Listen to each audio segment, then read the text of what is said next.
I'm sure you've heard this a million times, how good exercise is for you.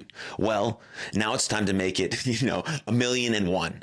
Exercise is good for you. Exercise is good for you. And not just for your heart or your waistline, but most importantly for your brain, specifically for the circuits that keep you depressed. Almost everything that depression causes can be combated by exercise. Okay, let's go through a few. For example, physically, Depression makes you lethargic and tired, but exercise gives you more energy and vitality. Depression often messes up sleep patterns, but exercise improves your sleep, making it more restorative for your brain. Depression wreaks havoc on your appetite. So you either eat too little or too much, and it's junk food.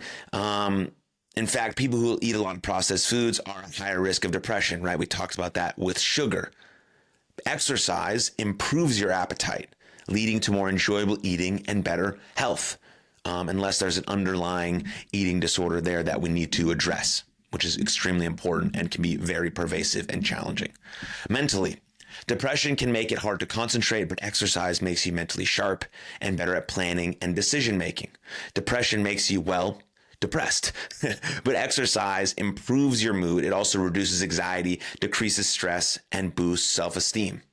Socially, depression usually wants to keep you isolated and alone, but exercise tends to bring you out into the world, or you go to the gym, or you have a class, or whatever the case may be. And so furthermore, all of these effects make it more likely that you'll engage in other activities and thought processes that also reverse the course of depression. That's important.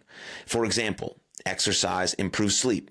We talked about that, which then reduces pain, improves mood, and increases energy and alertness. The reduction in pain makes you more likely to exercise and increase your enjoyment of exercise.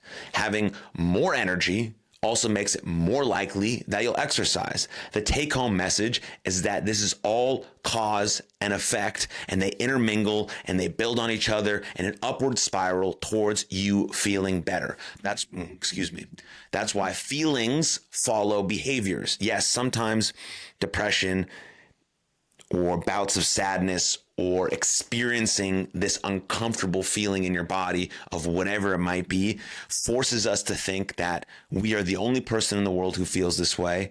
And it forces you to believe that you can't do anything and you don't have enough power or willpower, and you're just like, you feel worthless and you feel less than. Like, that's the feelings that come up. And the only way to sort of get out of that is to force ourselves to do something, to force ourselves to get out of bed, to brush our teeth, to go for a walk, to exercise. It's all about little steps, incremental building from there.